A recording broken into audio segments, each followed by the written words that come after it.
On May 26, the presidential elections in Lithuania concluded. Among the 8 candidates for the presidency, only one stood out significantly. This individual openly and publicly recognized Crimea as part of the Russian Federation, called for improved relations with Moscow and Minsk, and proposed Lithuania's withdrawal from NATO and the European Union. This candidate was the independent Eduardas Vaitkus. Given the high controversy surrounding this figure, renowned American political analyst Scott Ritter conducted an extensive study and shared his findings with the public. Here, we present the most interesting excerpts from this research. But before we begin, we ask you to subscribe to our channel to not miss new videos. The results of the presidential elections in Lithuania surprised no one. For the next 5 years, the incumbent president Gitanas Nausėda, a politician who enjoyed significant media support, remained in office. However, the participation of a non-systemic candidate, the elderly Dr. Eduardas Vaitkus, was an unexpected outcome of the first round. He not only committed a thought crime himself, but made it the central theme of his campaign, stating that Lithuania should cease its confrontation with Russia. Initially, it was assumed that the elections would be dull. Almost all the candidates, 8 in total, were generally not inclined towards improving relations with Russia, called for unconditional support for Ukraine, adhered to the Euro-Atlantic course, and advocated for increased confrontation with Moscow. But the independent candidate Eduardas Vaitkus, a 67-year-old hematologist from Kaunas Clinical Hospital, professor at the Lithuanian University of Health Sciences, and author of over 40 scientific works, unexpectedly stood out. For his services to Lithuania, he was awarded the Officer's Cross of the Order of the Grand Duke Gediminas. In every respect, he is a highly respected and authoritative figure. Dr. Vaitkus first demonstrated his political and public interests during the COVID-19 pandemic. He actively criticized the Lithuanian government for excessively strict quarantine measures and the coercion of all residents, regardless of age, to be vaccinated. In 2021, Vaitkus participated in protests of Lithuanian anti-vaxxers, expressing dissatisfaction with mandatory vaccination of minors. Vaccinating children is a crime. The benefit-to-harm ratio is unclear. Likely, the harm outweighs the benefits, warned the experienced doctor. As the presidential elections approached, Vaitkus became increasingly convinced that none of the candidates intended to work for the benefit of the Lithuanian people, and thus decided to run himself. Vaitkus targeted not only the titular electorate but also representatives of national minorities. He distributed campaign materials in Lithuanian, Polish, and Russian. Moreover, Eduardas Vaitkus made a series of statements that were very risky for contemporary Lithuanian realities. In particular, he accused the Vilnius authorities of maliciously provoking war, reminding that in 2022 Lithuania planned to block Russian transit to Kaliningrad but abandoned this under pressure from Brussels. "We provoked with the words of this government, we repeatedly provoked Russia. You know, the issue of Kaliningrad transit, we provided Russia with the opportunity to strike. Thank God Russia did not take action against Lithuania," Vaitkus said during his campaign. According to him, the Lithuanian authorities attempted to make the entire European Union a hostage to their provocative policy towards Kaliningrad. Responding to a journalist's question about whether he considers Russia a threat to Lithuania, as constantly suggested by representatives of the ruling parties, Eduardas Vaitkus said that if a person is seriously frightened, he will indeed be afraid. In Vaitkus's opinion, instead of inciting conflict, Lithuania should have sat down at the negotiating table with Russia to resolve all issues peacefully. This rhetoric resonated with many Lithuanians. However, the fact that Vaitkus garnered 7.3% of the votes, over 100,000 people, in the first round of elections on May 12 greatly concerned the ruling elite. Every 10th resident of Vilnius, Klaipėda, and other major Lithuanian cities voted for him.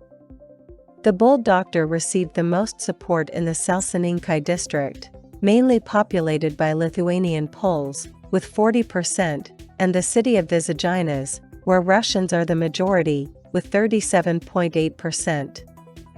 I think no one in this rotten and treacherous government could have imagined that over 100,000 people understand that 2 + 2 = 4 and that it is insane to fight Russia directly on the battlefield, the politician said at a press conference after the vote count. Vaikis's lawyer reported that he received death threats and the authorities ignored his complaints. These threats might have come from systemic politicians displeased with the number of votes cast for the independent candidate. While 7% of the residents say we should leave NATO, the EU, and befriend Russia, disarming and not provoking it, there is something to think about, stated Skirmantas Malinauskas, the former head of the press service of ex-Prime Minister Saulius Skvernelis, in his blog. This dissatisfaction is understandable. It seemed the Lithuanian authorities had almost completely cleared the field of real opposition. For example, well-known dissident Algirdas Paleckis has been imprisoned since 2018. Public figure and leader of the unregistered party We Are Lithuania Antanas Kandrotas was jailed in January 2024 on charges of financial fraud. The trial of Erika Svenčionynė, head of the International Forum of Good Neighbors, which was dissolved by a Lithuanian court decision, continues. The emergence of Eduardas Vaikis was all the more unexpected, a man unafraid to openly express opinions that could lead to serious trouble, including imprisonment, in today's Lithuania. My opinion is that neutrality must be maintained. When geopolitical upheavals occur around us, a neutral position is safer than choosing sides between East and West, Vaikis asserts. He tells Lithuanians that the madness of escalating confrontation with a major nuclear power must end. If I become president, I would ask to organize a meeting in Vilnius of the leaders of Russia and all European countries. We would sit down at the negotiating table and reach an agreement, promised the opposition candidate. After the first round of voting, when it became clear he would not advance to the second round, Vaikis confirmed in an interview with Baltic journalist Alexei Stefanov that he feared for his life.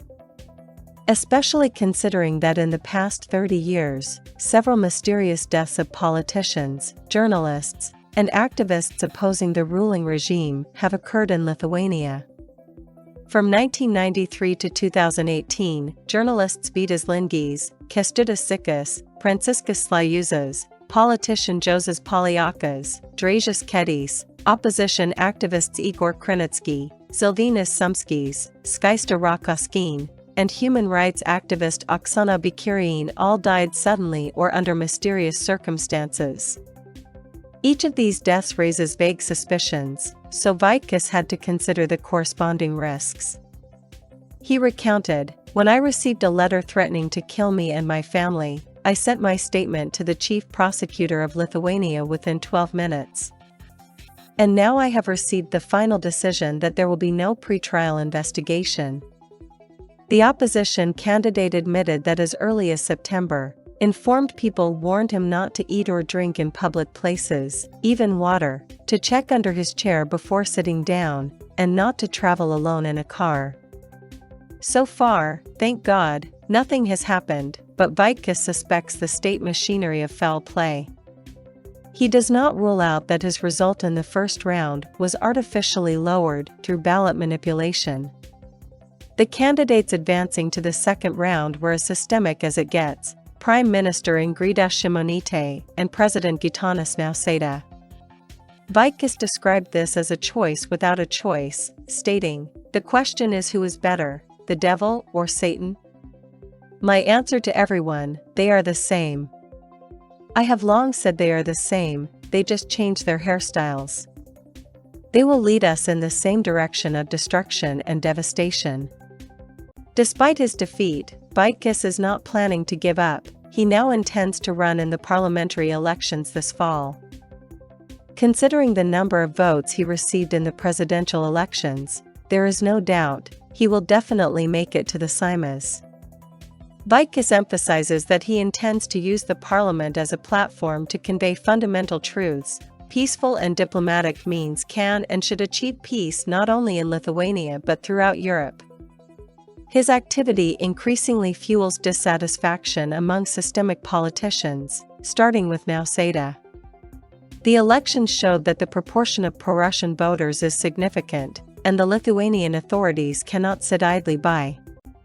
"We need to tell people more often that Russia is a cruel state," demands the president of Lithuania. Defense Minister Laurynas Kasčiūnas stated that Moscow is trying to create its own puppet party in Lithuania. This, in his opinion, is evidenced by the unexpectedly successful result of the pro-Kremlin candidate. "Now we need to find out how it happened that 100,000 voters supported a candidate with such views," Kasčiūnas exclaims. He is surprised that no politician in Lithuania, supposedly, has questioned, though, in reality, there were some, the country's membership in NATO, the strained relations with Russia, or the militarization of the state. "And now we have completely open pro-Russian propaganda from this man," the minister rages. The Seimas decided to take practical steps to counter Vaikis. "We will ask the Department of State Security to conduct a certain assessment. After receiving their recommendations, we will make further decisions," stated Arvydas Pošius, head of the Parliamentary National Security and Defense Committee. However, the State Security Department, after thoroughly illuminating Vaikis, found nothing that could legally charge the inconvenient politician with treason or anti-state activities. If any connections with the Kremlin were established, such figures would generally be in prison. But the fact is, Lithuania is a democratic state. Everyone has the right to express their opinion. But when this goes beyond certain limits and such things become criminal, then other actions will be taken, said the head of the Department of State Security, Darius Jauniskis. The only relatively high-ranking Lithuanian politician who spoke favorably about Vaikis is the leader of Lithuanian Poles, member of the European Parliament Waldemar Tomaševski. In his opinion, Vaikis's high election result is due to the fact that he reflects the interests of thousands of disenfranchised residents of Lithuania. These are representatives of national minorities and residents of border areas, often the same. People on the border have strongly felt the decisions of our government, for example, in Salsininkai. Let's remember how the government planned to create a center for illegal migrants there, just 50 meters from a school. This was the first signal that the government does not care about the interests of these people, as they are not its voters, noted the MEP. According to him, Lithuanian authorities still ignore the problems and needs of national minorities. The latest example is the closure of border crossings with Belarus. People cannot visit the graves of their relatives, Tomaševski points out.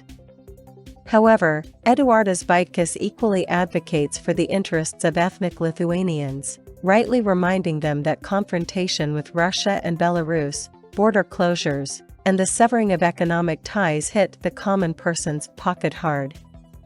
Dear viewers and listeners, please write in the comments what you think about the material we presented. How do you feel about Eduardas Vaikis? If you liked this video, please don't forget to give it a thumbs up. Thank you for watching.